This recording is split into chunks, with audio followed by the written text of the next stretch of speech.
foi por nós. O tema do sermão é foi por nós.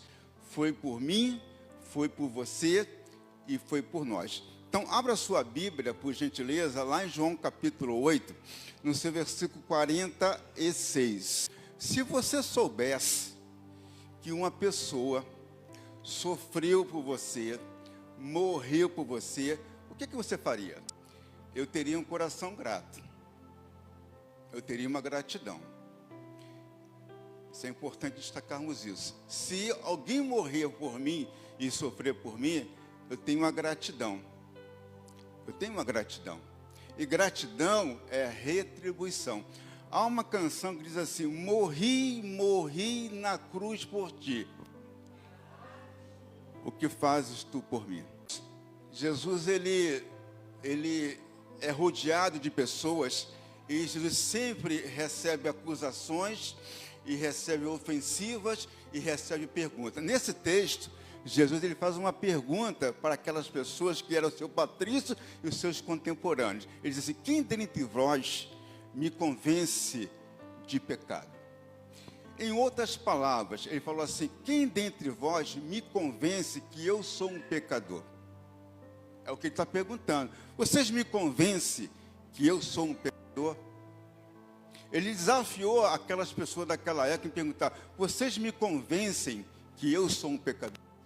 Então a Bíblia vai dizer que Jesus não era pecador, que Jesus não cometeu pecado e que Jesus não cometeu engano, em que em sua boca não achou nenhum engano, e Jesus em tudo foi tentado. Então quero que ele leia comigo, por gentileza, Hebreus capítulo 4, o versículo 15. Hebreus capítulo 4, versículo 15, vai dizer assim na parte B do versículo: porém, que, como nós, em tudo foi tentado. Jesus foi tentado em tudo, mas sem o quê? Sem pecado.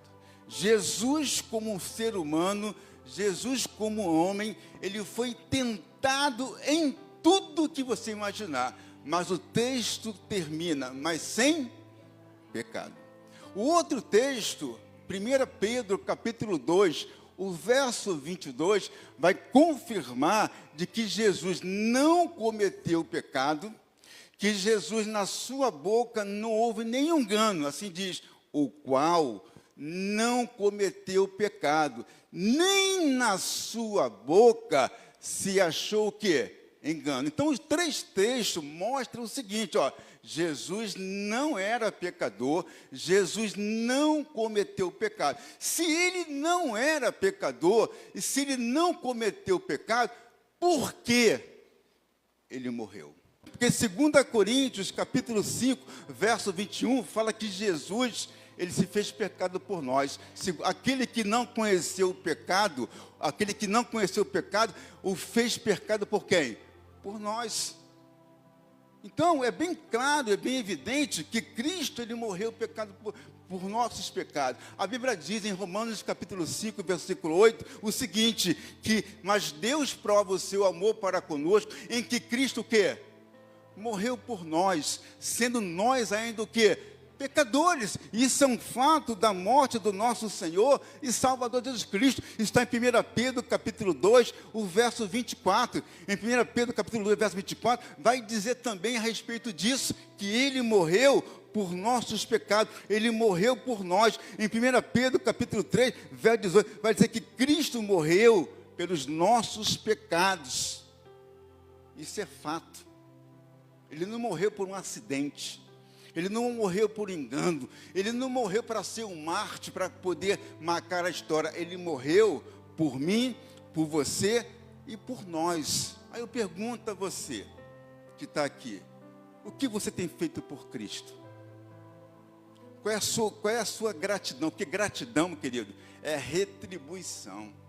Em saber, a Bíblia diz em João 3,16 o seguinte: porque Deus amou o mundo de tal maneira que deu seu Filho unigênito, para que todo aquele que nele crê não pereça, mas tenha o quê? A vida eterna. Isso é gratidão.